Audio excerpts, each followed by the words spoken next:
You're listening to the Holy Shift Podcast. I'm Scott Neal, your host. This podcast is designed to help change how we see everything. For this episode, I am joined by friend and therapist Kaylee Bynum. Kaylee is a graduate of both Texas A&M University and Regent University. She is also a licensed clinical mental health counselor and a certified clinical mental health counselor. Kaylee is also a certified traumatologist and a certified compassion fatigue educator and therapist. It is always a joy and privilege to sit down and learn from Kaylee. Let's get into it. Well, Kaylee, it is such an honor to have you here on the podcast again. Welcome. Thank you. I'm excited to be here. It's been probably 2 years ago that we sat down and had our first conversation. And a lot of people really listened to it and enjoyed the material that you provided for us. So thanks for saying yes to come back again. Yeah, no problem. Yeah. We kind of rebranded our podcast and starting it again, which I'm excited about. COVID just shut everything down for such a long time. And we wanted to come back and redo some things and make it even more, hopefully user-friendly, more raw, more real. So we've got a lot of things I want to talk to you about today, especially in the area of trauma. And I'm excited about it. But before we get to that, I just want to say 2 years ago when you came, things looked a little bit different in your life. Very and some different. really exciting things have happened since the last time we talked. So Tell me a couple things exciting that's gone on in your life. Sure. So I had always thought when I was in grad school that I wanted to own a private practice. And in my head, I thought I'll be a therapist, I'll work somewhere for about 10 years, and then I'll, take that leap. But in August of 2018, I had like a very clear vision, which I feel was from God, kind of prompting me to get out of my comfort zone. And so I started orchestrating, putting things together, and then opened a private practice in Moyock. It's called Peaceful Waters Counseling and Wellness Center. I opened December 20th of 2018, so we were only open about a couple days in 2018. And I remember it was probably maybe March. I was still kind of sitting around twiddling my fingers like, okay, God, you called me to this. Now, where are the people? Right. I had, a steady, amount of clients, but the phone was not by any means blowing up. And then all of a sudden, before I know it, the phone just kept ringing and ringing and ringing. When I initially started, my mom worked as my receptionist. And eventually, we got to the point where I realized she wasn't equipped. She didn't have experience in that field. So I actually had to fire my mom. Oh, no. With all the love in the world, of course. We hired a full-time office manager. And slowly but surely, we started with just primarily one office space. Now we're at 14 office spaces. My goodness. We have a staff of 15 people. We're also still in the process of hiring. So if there's any licensed counselors listening, we have a job for you if you're interested. And I would imagine most of that came as a result of just word of mouth? Word of mouth, yeah. Not a lot of marketing? Not a lot of marketing, no. It did help that I was a school teacher previously in Currituck County, so I knew a lot of families and a lot of school personnel, so we were able to market some through that. But it just slowly but surely, and then COVID hit. Yeah, which people I'm sure were in need. that put a kink in everything for a while. I'm amazed. I know I have a few friends who are in therapy and counseling, and almost every one, there's waiting lists. There's people trying to get in. They're having to wait sometimes up to a month or so to get in or longer. What does that say about our society and where we are right now? Yeah, we're in a mental health crisis. Wow. And I think I know specifically in Northeast North Carolina and in Currituck County, it's a little bit of a mental health desert. We are the only group practice in Currituck County, and we're having a hard time finding fully licensed individuals that can accept. We're an insurance-based practice, so we want to make therapy affordable. We also offer some discounted therapy sometimes and pro bono sessions as well. So we have to have fully licensed individuals to be able to offer that, and that's a challenge. Yeah, I'm sure it is. Well, so you started your business, and now it is successful, and you're busy all the time. And got a lot of people answering to you, so that's exciting. But something else occurred too over these last 2 years. What else happened? So I got married December 28th of 2019. Thank you. We had been together for 4 years, so it was time. We also bought a second home in the Outer Banks, which was a big leap. We started a little Airbnb business, so it's nice sometimes to have a break from the heaviness and the therapy and all of that. And we get to go there on the weekends to vacation and enjoy, wonderful. all that the Outer Banks has to offer. And we had gotten pregnant twice in the past year. We did lose both children, so I'm so I know sorry. today, thank you. Yeah, we'll talk about trauma, and I'll share a little bit about my story and what that was like. It was a beautiful journey, though. So even though it's sad, yes, and it tugs on my heartstrings, I'm also still really honored to have carried 2 children. Oh, so good. Well, again, thank you so much for saying yes and coming back in, and especially with your busy schedule. So just to be able to sit down and talk with you and be able to share you with some hopefully new people who aren't familiar with what you do and who you are. And I'm hopeful they'll follow you as a result of listening today, and maybe even seek out counseling and some therapy there at Peaceful Waters. So it's a wonderful thing. Well, one of the reasons I wanted to sit down and talk with you is, I'm an avid reader. I enjoy learning. I enjoy asking questions. I'm inquisitive. And I wanted to sit down again with you in a little bit more of a formal setting, and get it recorded, because I'm quite fascinated with the entire concept of trauma. And the reason why is, part of it is because of my own childhood and just going through a lot of the things that I thought when I was 6, 7, 8, 9 years of age were normal. I didn't know anybody who didn't really experience a lot of the things that I did. We just happened to live in communities where it seemed like everybody was divorced, all their parents, or they were, homes that were pieced together, stepfathers, stepmoms, stepkids, brothers and sisters, and people moving all the time. And I just kind of thought all that was somewhat normal. And I experienced, sleep issues, and I wet the bed until I was probably 12 years of age. I had a hard time sleeping in other people's homes. I had what I now know were anxiety attacks and panic attacks as a child, and then into my early adult years. And I thought something was wrong with me. I thought, okay, Lana, even after I got married, she's not, feeling these ways. She's not having these experiences. And then just, getting into college and then getting into grad school and things and doing some reading, I began to realize that I actually went through some trauma. So that awakened me to the entire subject of trauma. And I know you're a traumatologist, is that right? Yeah, certified traumatologist. Yeah. And how cool is that? That means that you've given a large part of your education to studying not only trauma, but the effects of that and what that looks like in a person's life. Exactly. So that I just want to say, okay, let's sit down and talk. And one of the books that I came across probably about a year ago was called "The Body Keeps the Score," and I know you're familiar with the book. Yes. And I'm slowly reading it. You could read it much faster because that's kind of your world. It's a lot to digest. It is a lot to digest. I'm reading sometimes a few pages at a time, and making some stars and underlining and looking at different things and trying my best to process it. I mean, at heart, I'm a pastor, and my counseling is nothing at your level. It's just some just one-on-one counseling here and there, and providing some guidance to people. But I see myself on a lot of the pages of the book, and I feel what what the author's trying to get across to people.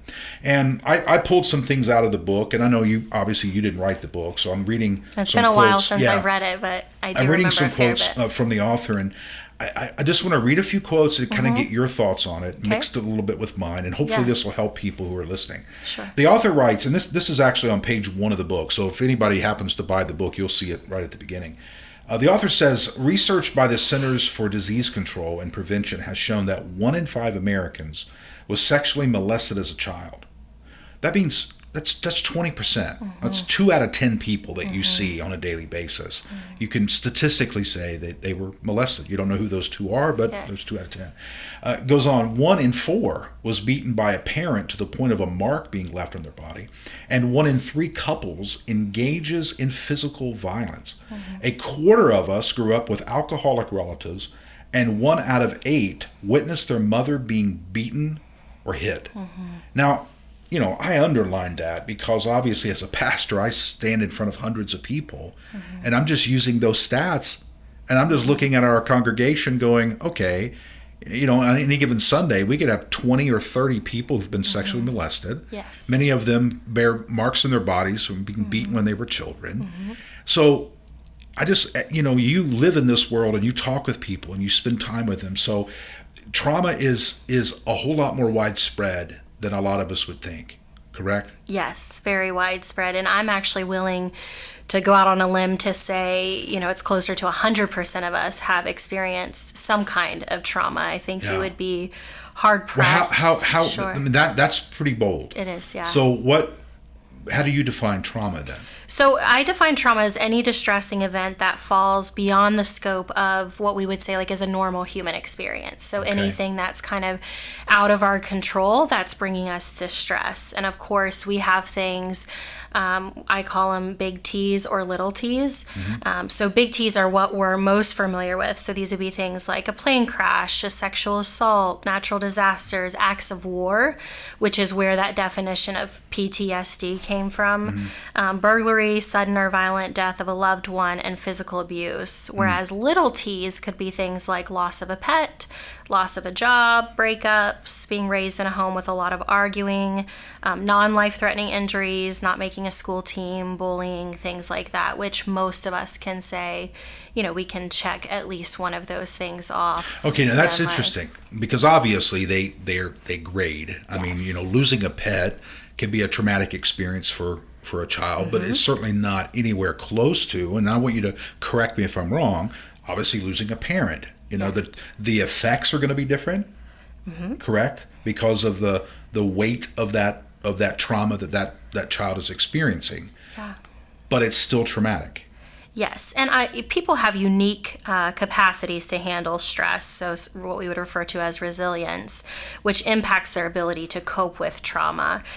So what is highly distressing to one person may not cause the same effect in another or the same emotional response. So even though we might label some things as a little T, they might be big T's to someone. I know for me, actually losing a pet, I have a big T that is, involved in losing a pet because somebody that I trusted, had taken my dog to the vet and my dog was euthanized without my knowledge. And so that was a big T. You have to understand. How old were you at that time? This was actually not too long ago. This was probably maybe 7 years ago. Yeah. So even as an adult, the loss of a pet can be traumatic. Yes, and I see that all the time in the counseling room is people who have really special connections with their animals. Maybe they're not married, maybe they don't have children, maybe animals are the only people or creatures that they feel safe around, and so that's just, who they surround themselves with is animals. It can be very traumatic. So it's unique to each person.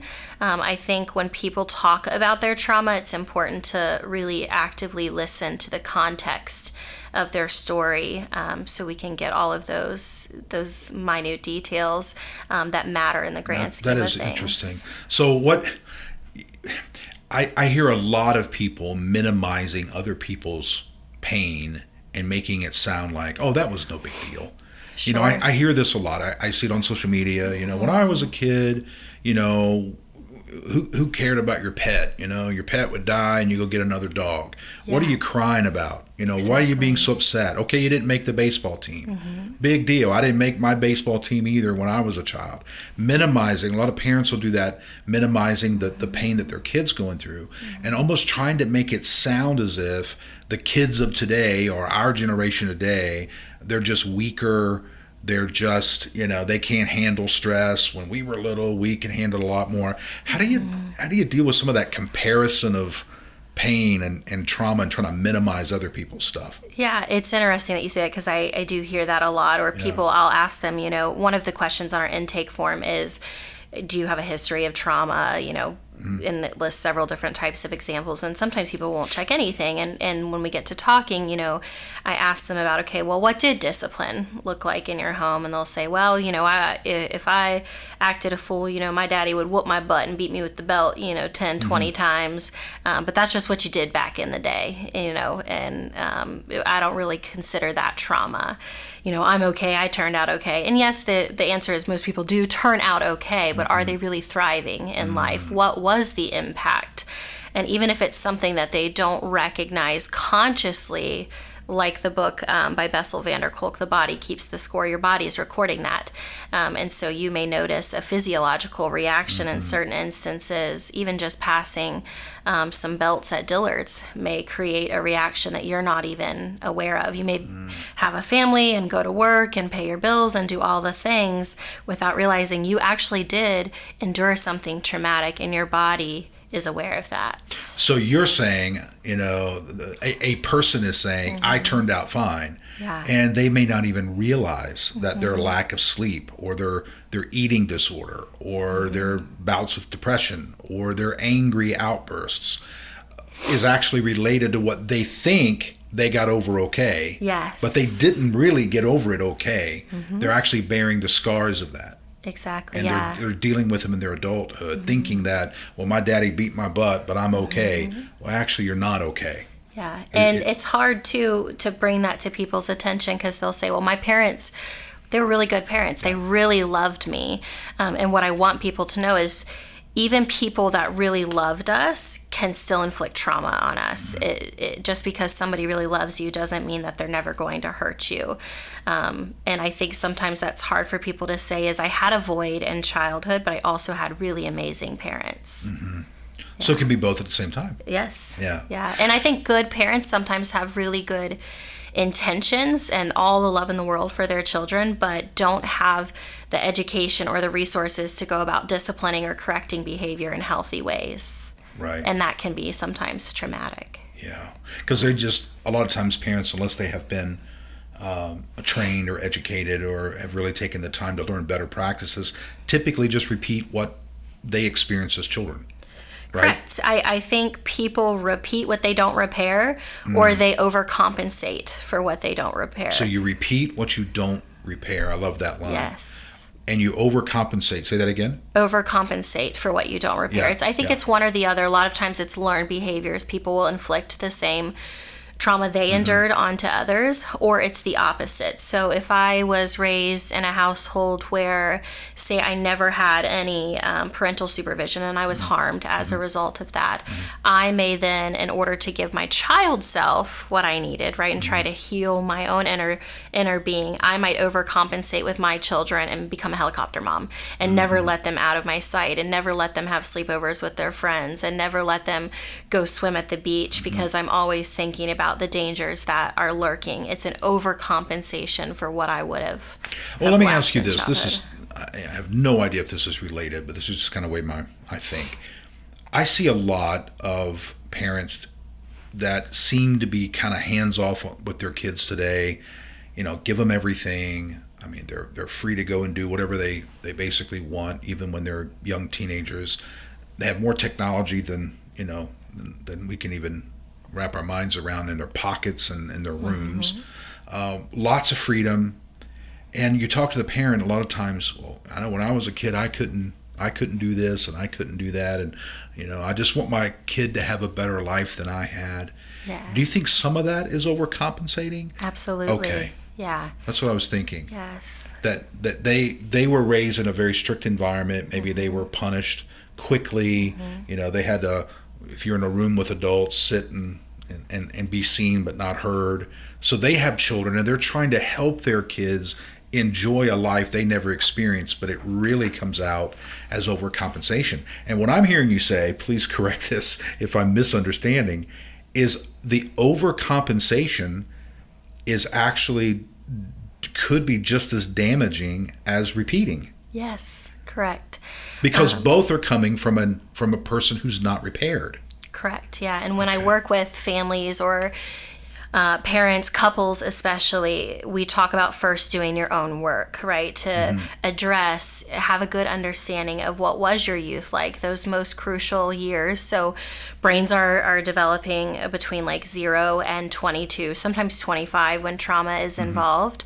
What were those years like? What was your brain recording? What were the verbal and nonverbal messages that were given to you, which is how you develop your worldview, right? Yep. And what kind of worldview or biases are you bringing into a family dynamic or a marriage. So first you have to address your own, I call it the inner child. I know it's cheesy. And make sure that you've done your own work to, I don't think we ever reach a place where we walk out and we're like, I'm healed, hallelujah. It's over. Right. It's done. I'm perfect. I went to therapy. It's all gone away. It's a journey. Although people do want that. They do, yes. Yeah, they're hopeful they can go 2 or 3 times, fix all the holes, repair all the... Yeah. So if you think about... sorry, I'm just getting over a head cold. Yeah. If you think about 0 to 22 and how many experiences you have, how many thousands, hundreds of thousands, millions even of words that you hear, what that looks like. You can have 22 years of trauma, whether it's big T's or little t's or lots and lots of teeny tiny t's that add up into a big T, and expect to come into a therapy room or read a book and reverse 22 years of living. It doesn't work that way. Yeah, it's a lifelong journey. Yeah. But you have to do the work and stay self-aware of how your behaviors are impacting others and where those behaviors come from, because they don't exist in a vacuum. Behaviors come from emotions, which come from thoughts, and oftentimes our thought processes come from situations or our childhood experiences. That's very good. Well, talking about the physiological changes, another quote from the book that piqued my interest is Bessel says, research from these new disciplines has revealed that trauma produces actual physiological changes, including a recalibration of the brain's alarm system, an increase in stress hormone activity, and alterations in the system that filters relevant information from irrelevant. And I thought that was quite a powerful section in the book. What does a recalibration of the brain's alarm system mean? Explain that a little bit, maybe in your own words. So when we experience trauma, oftentimes there's a large secretion of stress hormones, right? Okay. And what happens is when your brain experiences that over and over again for long periods of time, that becomes like its homeostasis. And so we are wired everyone is born wired for connection, safety, security, those sorts of things. But what happens is with trauma, or especially in cases of repeated trauma, the brain becomes rewired for defense, right? And so you're hypervigilant, you're sitting on the edge of your seat all the time. Anything anyone says to you, even if it is constructive criticism or feedback, feels like an attack. And so your interpersonal relationships struggle. You often face high levels of anxiety, depression, you feel out of control, which can then lead to numbing, using drugs, alcohol, risky behaviors, sex, to cope with that. So it just doesn't have the ability to detect a truly dangerous situation from a calm situation. Everything is just bad. It's a big misinterpretation. Yeah. So if you think about, let's just say somebody experienced a big T. Maybe they were assaulted in a Walmart parking lot. And then every time they have to go into Walmart, their body is tense. They're looking over their shoulder. They're sweating. Their heart is racing. They're looking at every person. If it's a female, they're looking at every male wondering, are you going to attack me? Well, most of the time, no. Walmart can be a really lovely place. It can be a really crazy place to go, but can be a really lovely place to go. But maybe if somebody's experienced something traumatic there, then their brain is it's rewired. Its defenses are up. And so anytime they walk into, we call it a trauma trigger, maybe another Walmart, they're automatically on edge. And I would imagine that the person who's experienced those kind of traumatic situations and their brain's been rewired, they bring that same kind of reactions into the home. The wife could respond that way to her husband and not know why. Every time he touches her, she kind of withdraws, and even though she may fake it, inside there's tension. Could be the same way with the children. A little bit of angry outburst toward the kids, angry outburst toward the dad. You don't really just get away from it. I mean, if it's not repaired, you carry that with you. Your brain's been rewired. Yes. You see it in all situations. That's why maybe some people have a tough time being in a crowd.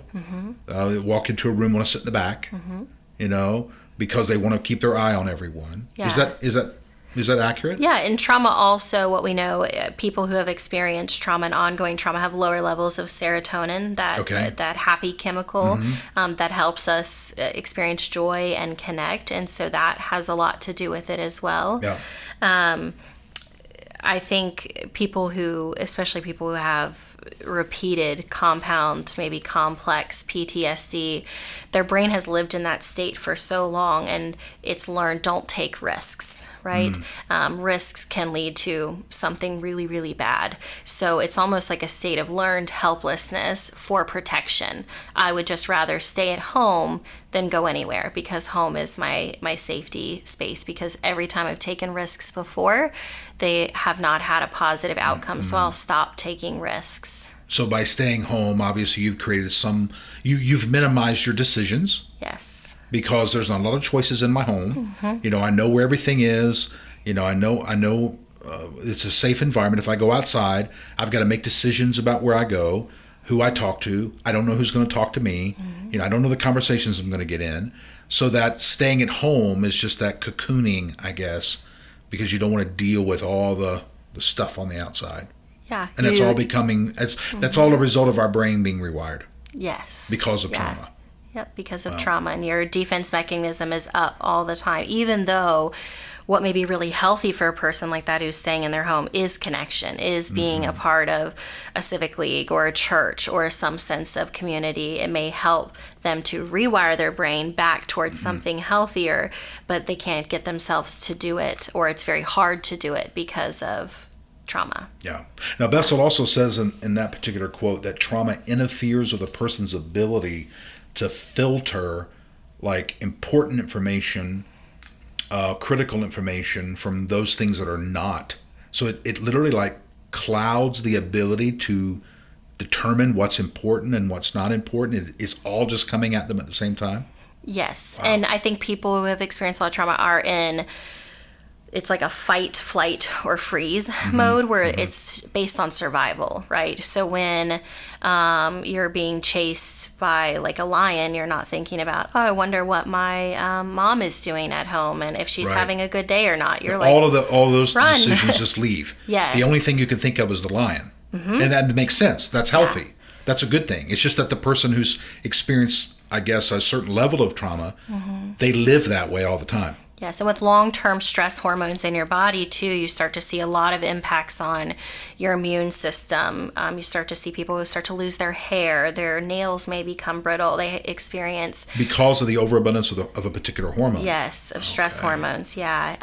Digestive issues. I have to ask more this question. prone towards disease and illness as a result. Can you almost, after all these years of counseling and working with people and what you know about trauma, can you almost detect the level of trauma in a person just by looking at their physical appearance, body language? Do you have that ability? So body language is huge. I watch that a lot. And that's why I love telehealth. I used to joke before COVID. Yeah. Someone had asked me, will you ever be an online therapist? And I said, absolutely not, because I love being able to see the whole body and what the body is doing. And then like a couple months later, of course, COVID happened. I'm like, I'm an online therapist. I don't want to be out of work. Right? And so I do pay attention a lot, even in telehealth, to people's bodies and what's going on. And I notice when certain subjects come up, maybe their foot starts tapping a little bit quicker. They start biting their nails, or they shift in their seat. If couples are, on far ends of the sofa, I can detect a lot just by what their body is doing. And then sometimes the body keeps the score again. The body keeps the score. The body's responding to the environment, and sometimes a person's not even aware of it. Yeah. The person inside the body doesn't even realize their body is. And sometimes I point it out. I say, it's interesting. It could be something as simple as every time you talk about, what you did over the weekend and you mention driving, your foot starts tapping really, really fast. I wonder what that's about. And through some dialogue, we start exploring, and sometimes it might be linked to something traumatic that they're not even aware of. Yeah, that's so interesting. Yeah, I would imagine after all those years of working with people and talking with them and counseling and the things you've learned, you can't help but almost. I saw a T-shirt the other day that said "Hold still, I'm diagnosing you." Yeah.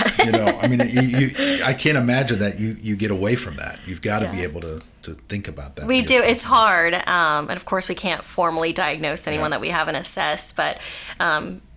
I try at least to get out of that mindset because otherwise it can overtake you. If I'm a helper, so if I see that somebody's experienced trauma or is in need, I could be at the beach just randomly talking to someone, and next thing I know, I'm 2 hours into a therapy session instead of enjoying the sunshine. Yeah, I can imagine that's very true. It is, yeah.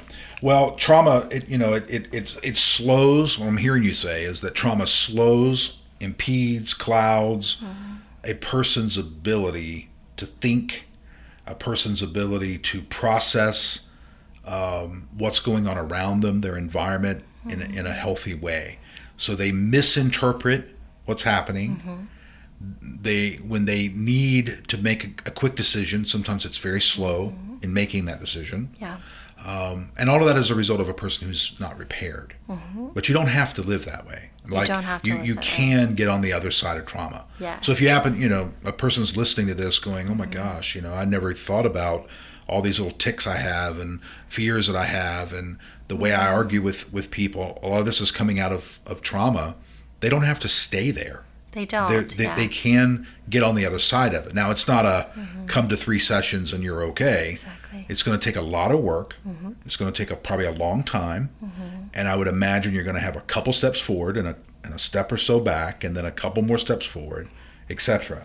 But they can get on the other side about that.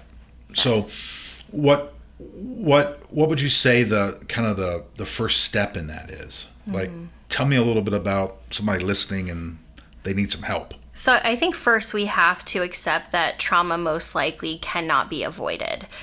So a lot of my work with clients who, have experienced trauma is distress tolerance, is really about building resilience, because I can't guarantee someone that something bad is never going to happen to them again. So I'd love to be able to say to all my clients, don't worry, this is over. You're safe. You'll never be attacked again. You'll never lose your job again.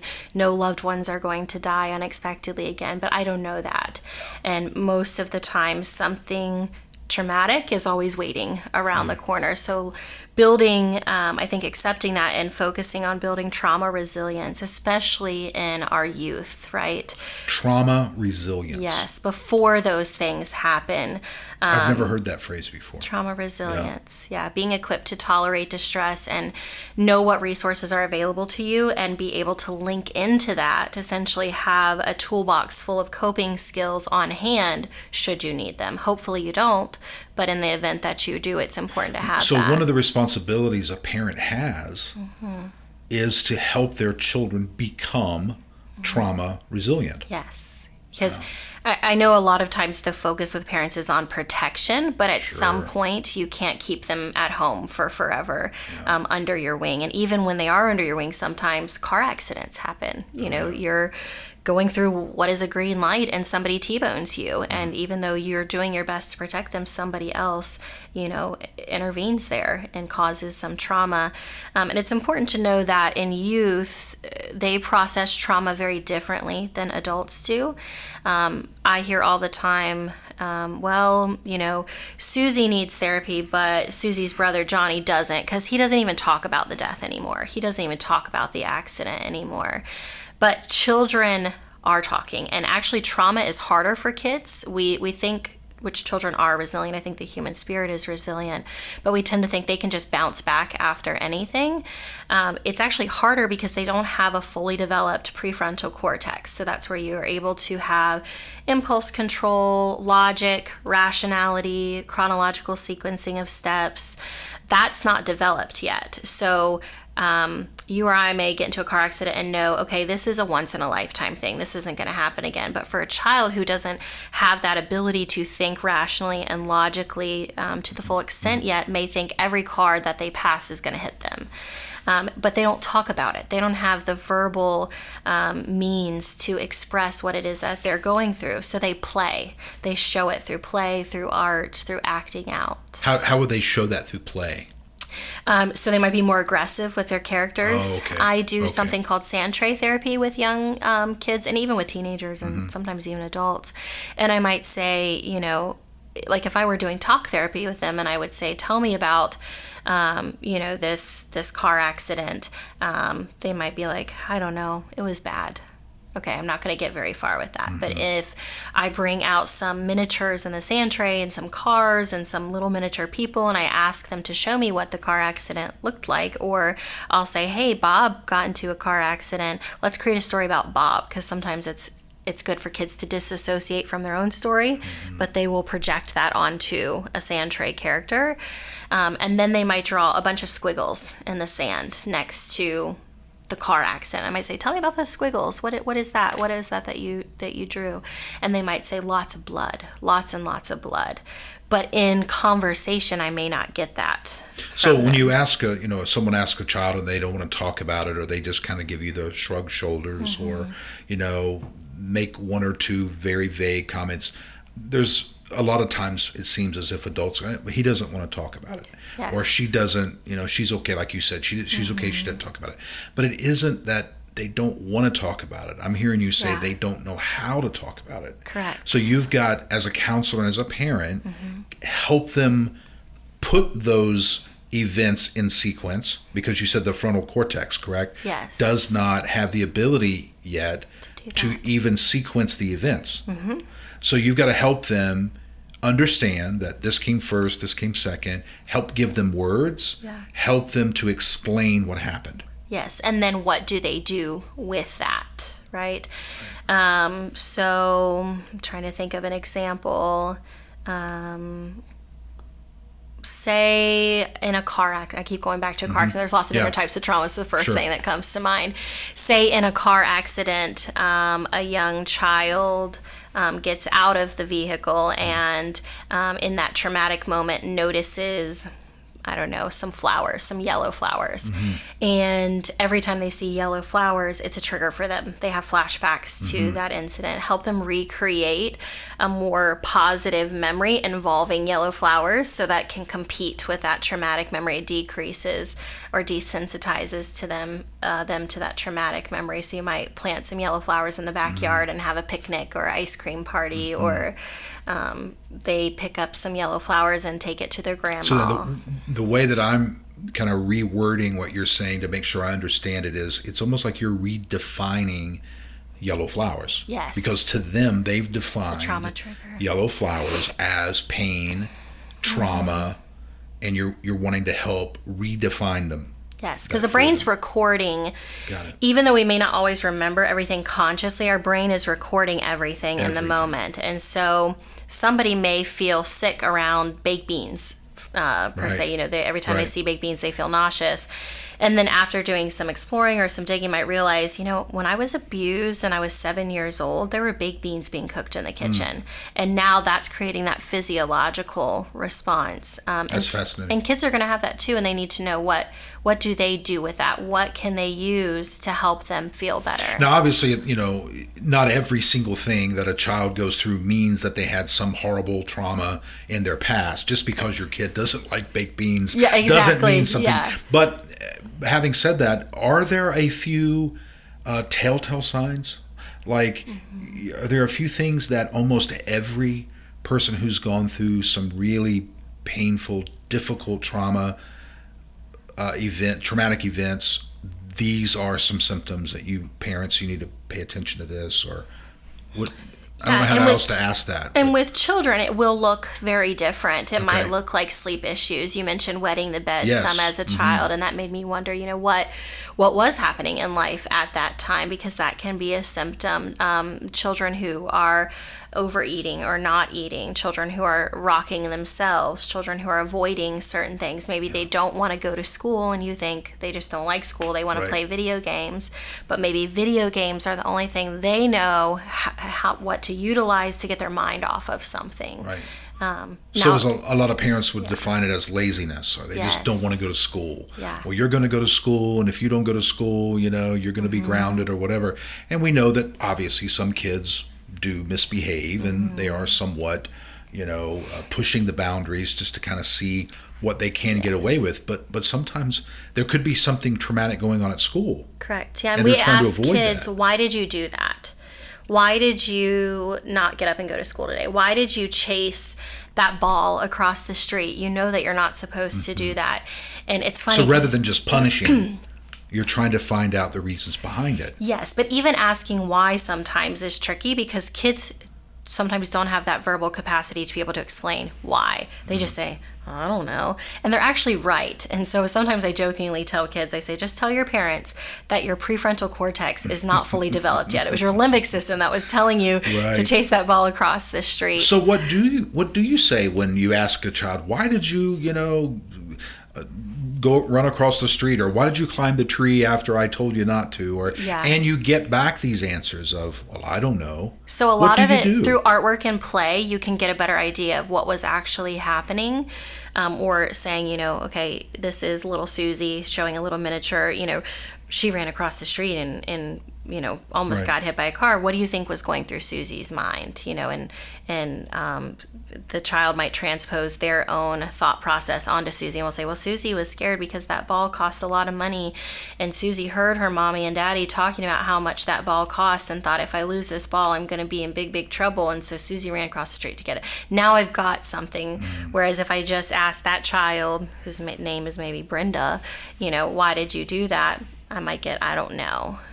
Yeah. Very interesting. So being creative, in dialoguing with young people. And I don't think most parents have those kind of communication skills, though. They don't know to do that with their child. Yeah. And even without communication, parents can backtrack. So say, okay, I'm not going to address the behavior. I'm going to talk about or try to identify, what did my child feel, or what were they hoping to feel right before the behavior, and what could their thought process have been? I want to address that, right? Instead of just addressing the behavior. This takes so much patience, though. It does. And sitting down and really talking with your child and getting behind the scenes and getting the full story out, and that takes a lot of work. It does, and there's a lot of great resources. I say just start somewhere. Sometimes it feels overwhelming, even with parents who have older children.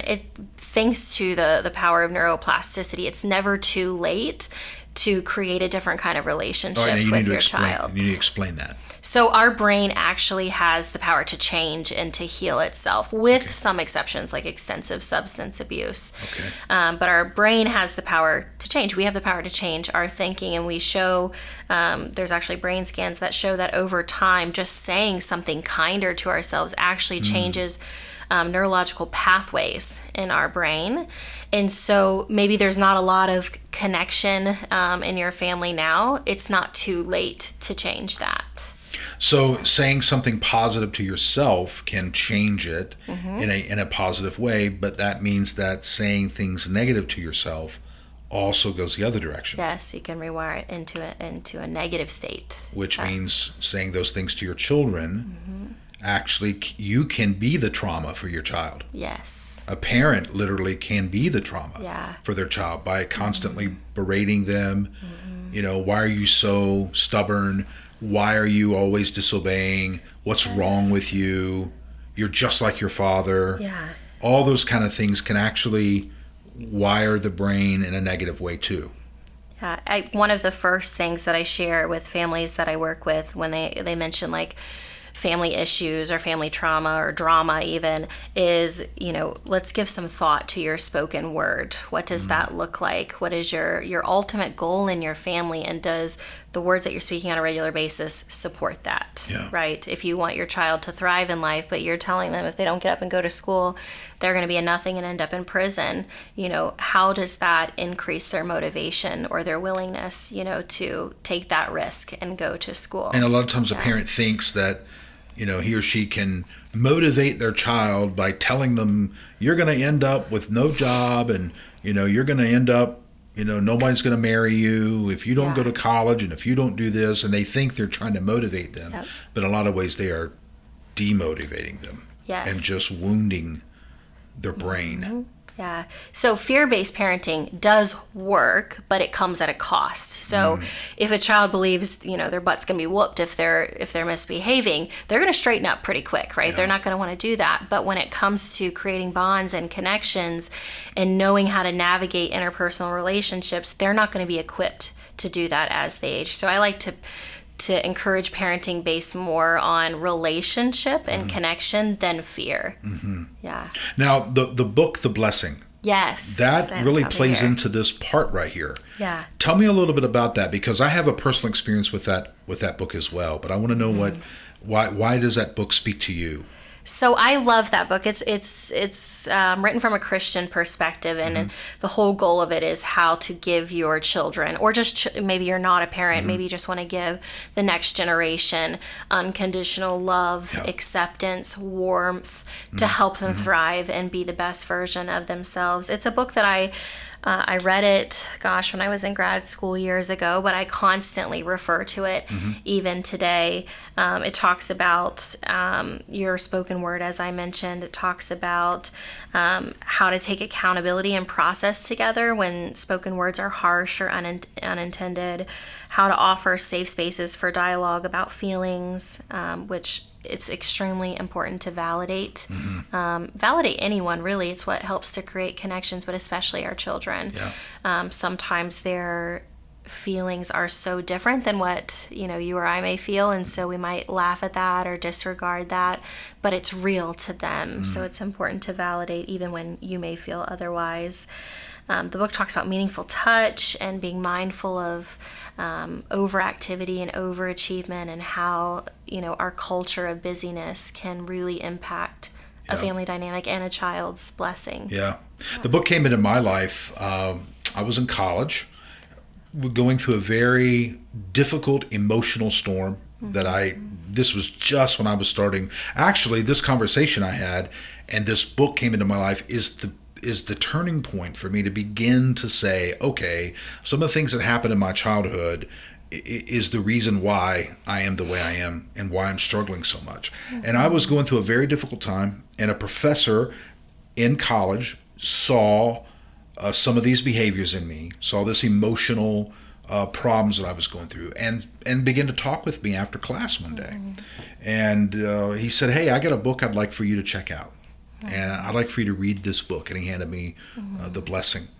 And I began to slowly read it, and I began to see a lot of the things that were missing from my parents to me, and the missing dad in my life especially, that never gave me the blessing and never gave me those words of affirmation, and made me feel as if that I was going to enter into the world and I was going to be okay, because I was right on the edge of becoming an adult and starting to kind of spread my wings to fly, and I did not have the courage, I didn't have the confidence I needed, and a lot of that should have been given from my dad and from my parents, I didn't get it.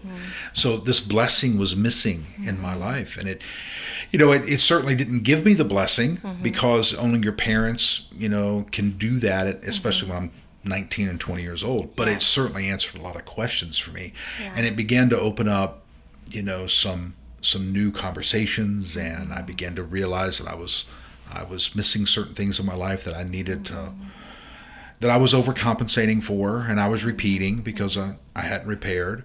And I wish that I could say that within a year those things were all fixed, but they weren't. But it certainly answered some questions, and it kind of diagnosed me in some ways. Now I know why I have this issue or that issue. So great book. And I think what's interesting about your story, and what sometimes people miss, is they think, okay, well, I'm 25, I'm just now learning this, and it's over. Both my parents are deceased, or my parents are incarcerated, or my parents are, drug addicts, and I can't communicate with them.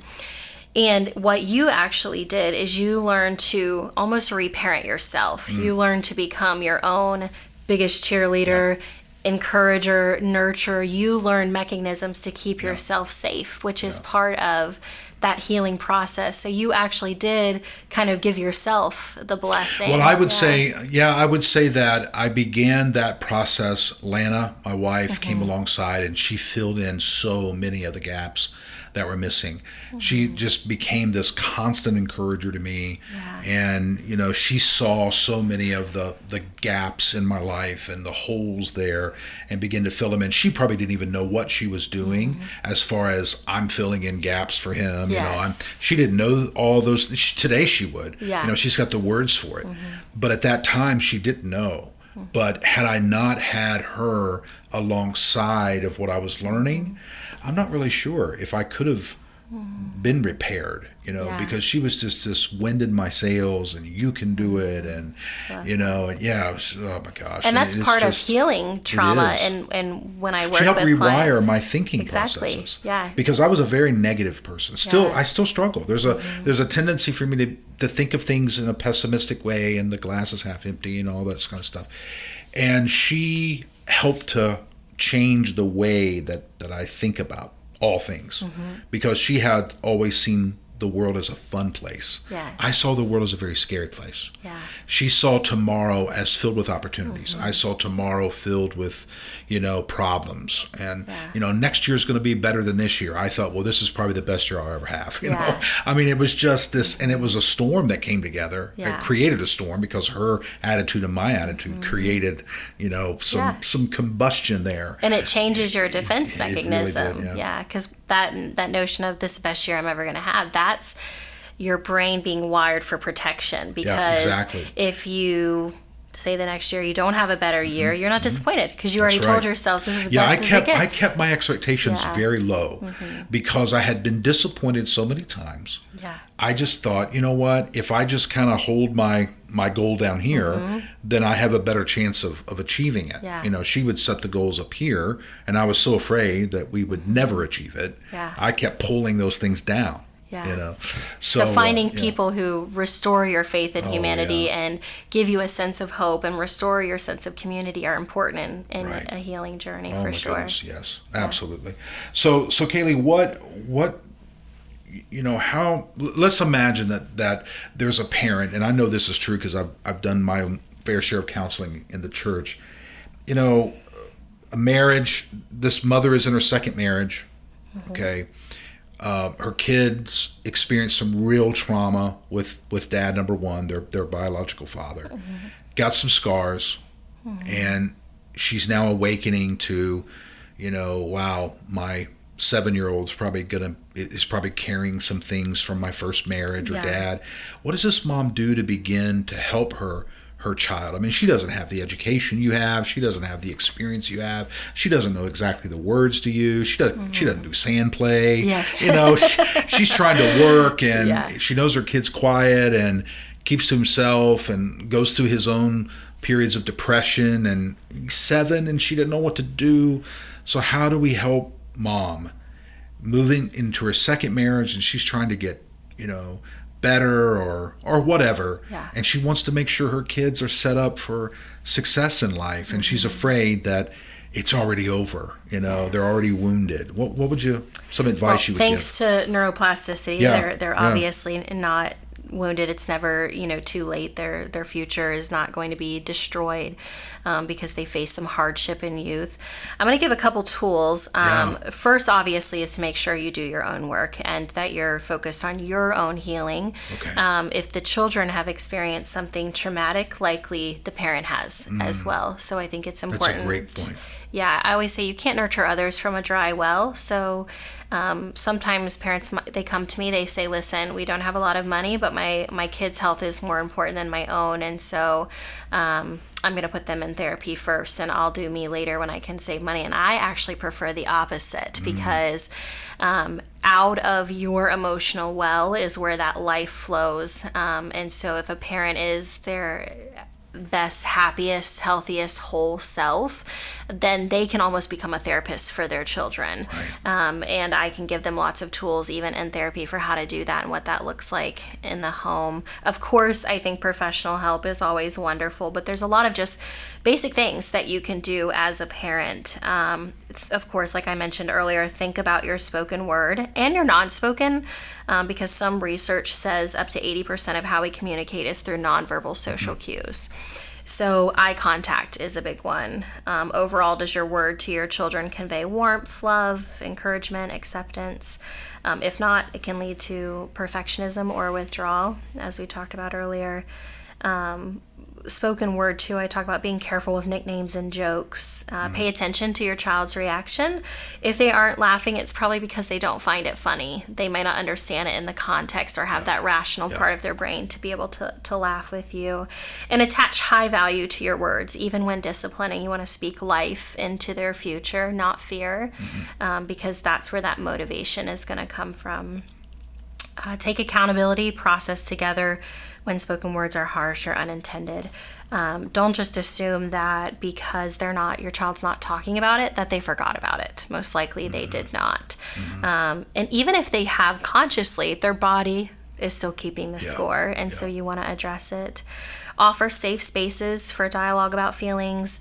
Always, always, always respect that each person is entitled to their own feelings, and we want to validate that.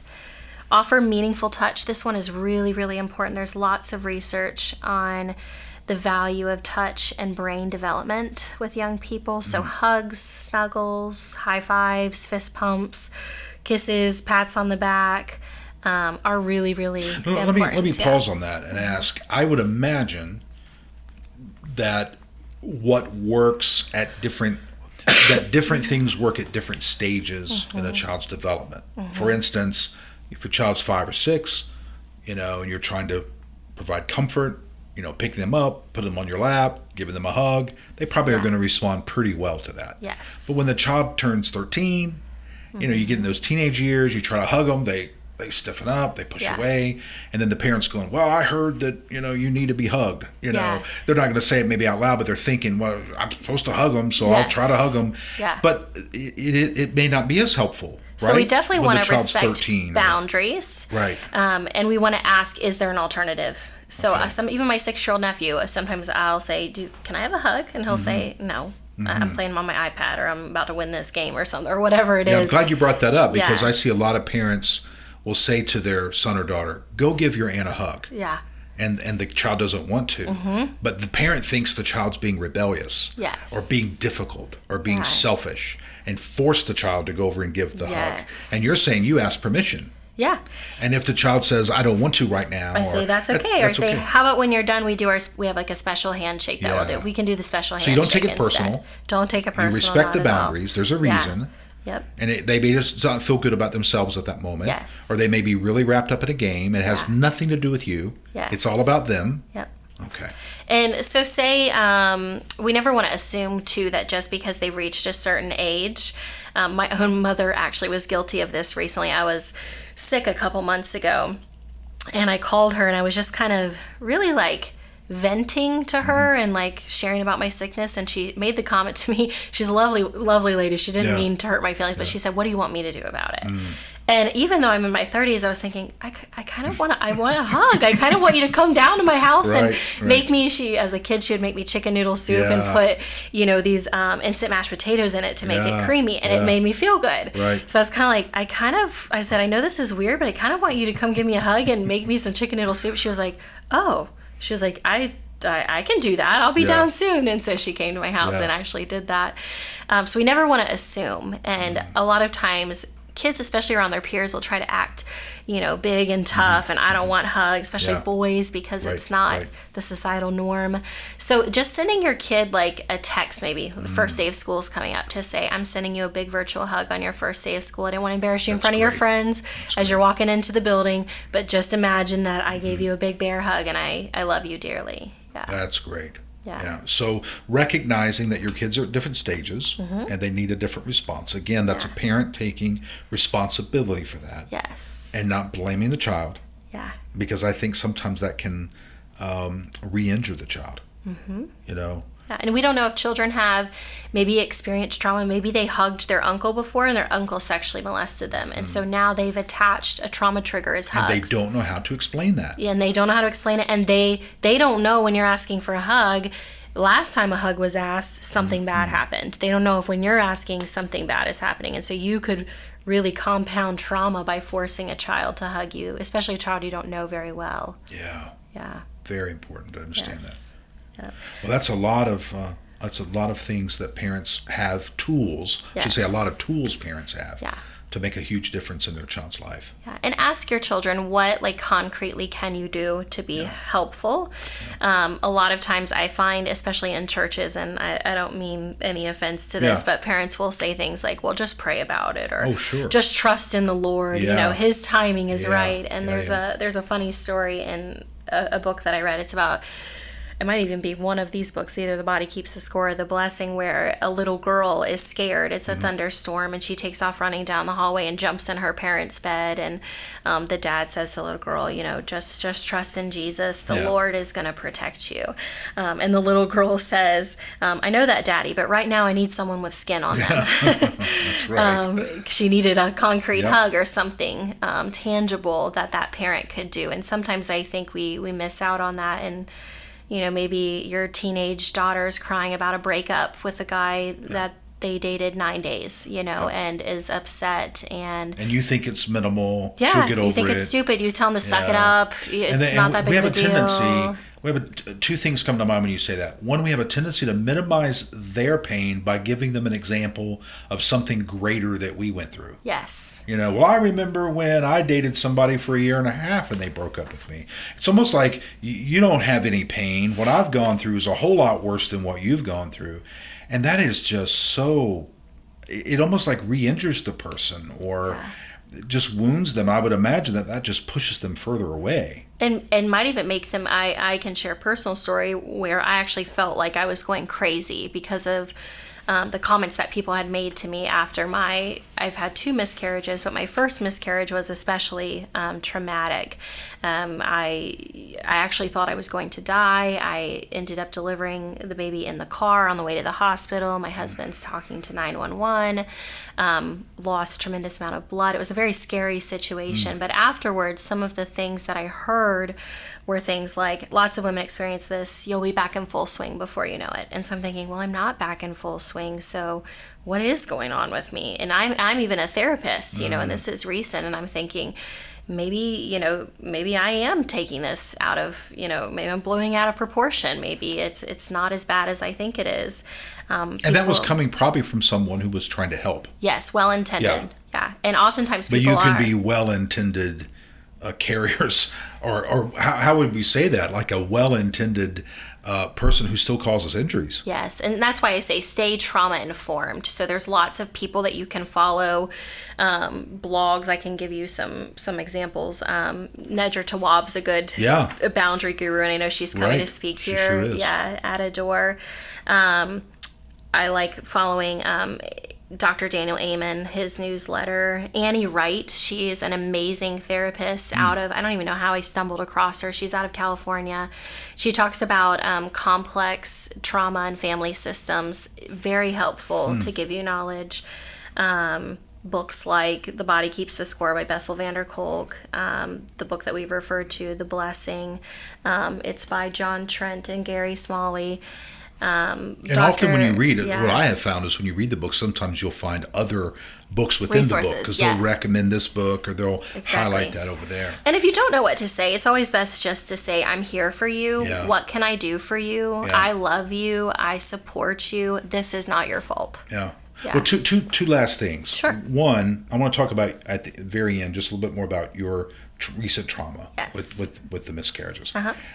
But when you were saying something a few minutes ago, it reminded me, when I was a child, some of the things that I went through, our religious environment and the sermons that I would hear and the comments that were made gave me the impression that God was okay with what I went through.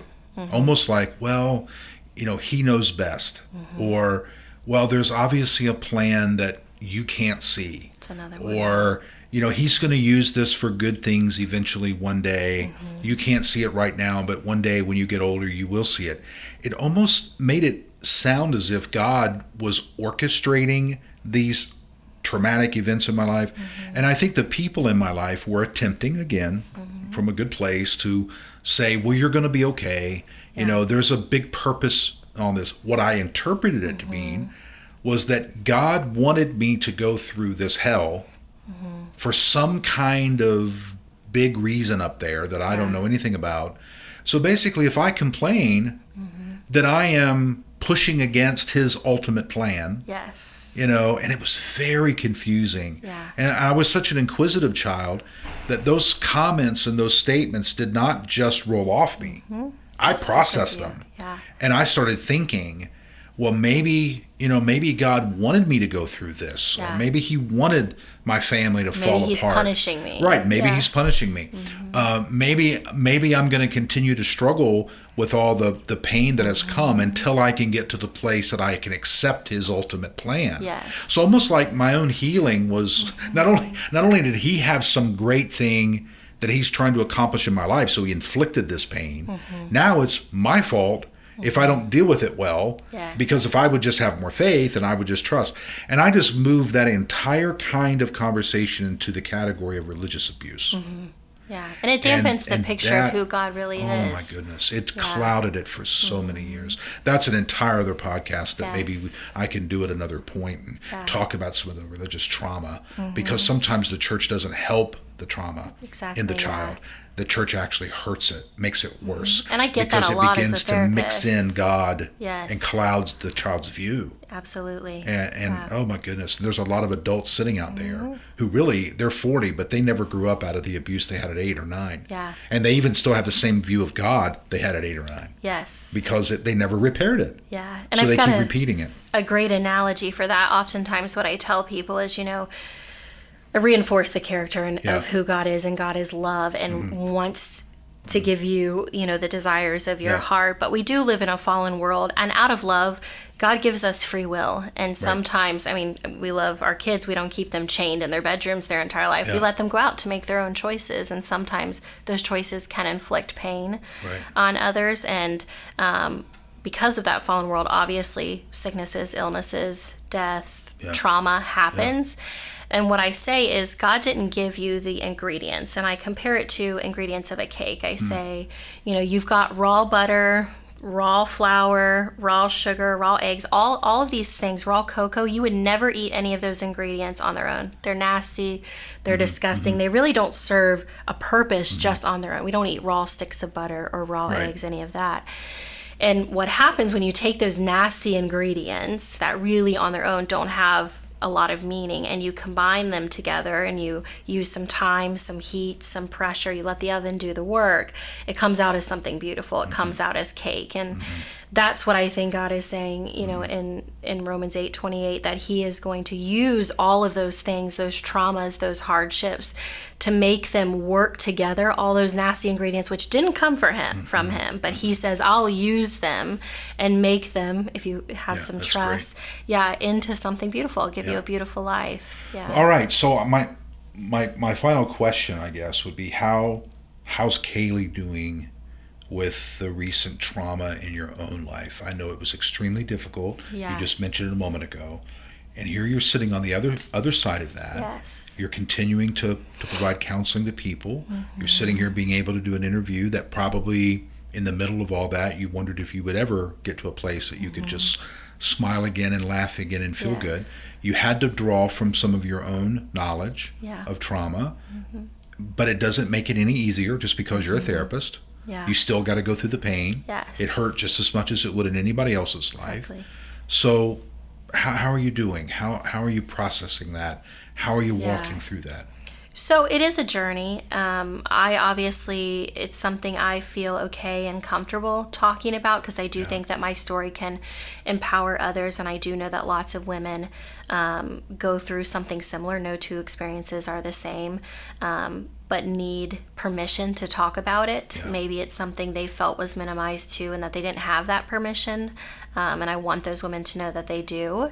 I'll tell you the one area where I struggle is in thinking about miracles.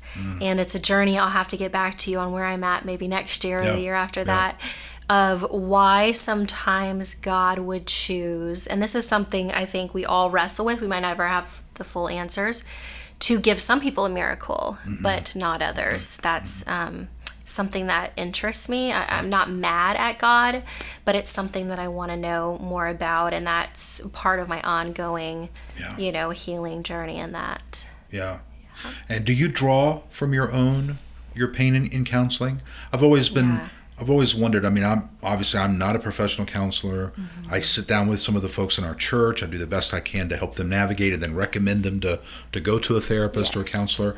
But I do draw a lot from my own experience in pain. Do you do that, or do you kind of keep that So it somewhat depends. separate? It has to be therapeutically relevant, and it needs to be for the benefit of the client. So I'm not going to share a story just for the sake of making myself feel good about myself. It has to actually have some real meaning and be able to give some value into the discussion. Are you at a place now with the miscarriages that you can draw from them? Okay. Yeah. The first one, I went back to work too quickly. I actually didn't share with any of my clients what had happened. I kind of, for the people I had to cancel on, just kind of made silly excuses here and there. But the last one I didn't share with all my clients, because not all of them, I wasn't as far as long as the first miscarriage. So not a lot of them knew, but for the ones that I did cancel on, I did share with them. But I made sure I didn't go back to work until I could fully compartmentalize, and I made sure I had my own support systems in place so that I could still give my clients what they needed. And I told them, you don't have to worry about me. You don't have to feel like you're walking on eggshells. I have women who are pregnant, women who had just had a baby, and I was okay dealing with that, because for that hour, I can train my brain enough to put aside my pain to be there in the midst of theirs. And then later, once I leave the office, I can pick mine up and process it and deal with it and pray about it or talk to my support systems. Well, Kaylee, thank you for your time. Thank you. This has so been awesome. It's so enriching for me. I think a lot about these subjects, and I'd say most of it probably came out of just me trying to piece together my own mind and heart and life, and also being forced as a pastor sometimes to deal with people's pain and trauma. And for a long time, it was, I don't know what to say to this person, so I began to dive into some books, and as I did, that just creates more questions. And I love to sit down and talk to someone who's living in that world and has learned so much, and you're so gracious with your time and your information, your knowledge, so thank you. And if people would like to obviously contact you, they may not be able to get with you directly, but you've got a wonderful group of counselors. Team. So what's the website? So we'll put it on the link too. We'll put a link there, but go ahead and tell us out loud. So it's peacefulwaterscounseling.com. And if you go on Facebook, type in Peaceful Waters Counseling, you can find our page. We'd love for you to follow us. We try to put out really good tools and tidbits, especially when it comes to trauma or stress, anxiety, pretty much anything you can think of. We've got some knowledge there. Do you have some folks, some counselors at Peaceful Waters that specialize in different things? Or is it, or anyone at any time can reach anybody? I guess you just kind of, whoever's available? So I love our team. We worked really hard to interview lots of people and create a team that can treat lots of different things, right? But some of them are rock stars in certain areas. So like for me, I can treat grief and loss, pretty well. I've helped lots of people navigate through that, but I wouldn't consider myself a rock star in that area. I would say more so when it comes to couples dynamics, family dynamics, trauma. I'm a heavily trauma-informed therapist. Those are areas that I would thrive in. So depending on what the person's need is, when they call, we help make sure that they have the best fit for them. And we take their insurance situation into play as well. All right. Well, everybody can learn more about that on Facebook or go to the website, see everything that's there, give us a and call. Hopefully you'll meet Kaylee and her team, and they're there to help walk through trauma and marital issues and parenting issues, and life is filled with issues. And I think it's very interesting where you said 100% of people have had some kind of traumatic situation. Little T's, big T's, but we've all got some. Been there, No reason to be embarrassed. No reason to. It's universal. We've all got it, and we all need to help one another. So great. Well, thanks again for being with us. Thank you for having me. We'll do it again. Maybe it won't be 2 years down the road. Sounds good. Perfect. Thank you. Thank you for listening to the Holy Shift podcast. If you enjoyed today's episode, please consider letting us know. I read every comment, suggestion, or question. Also, if you like it, give us a positive review. Take care, and we'll be back soon.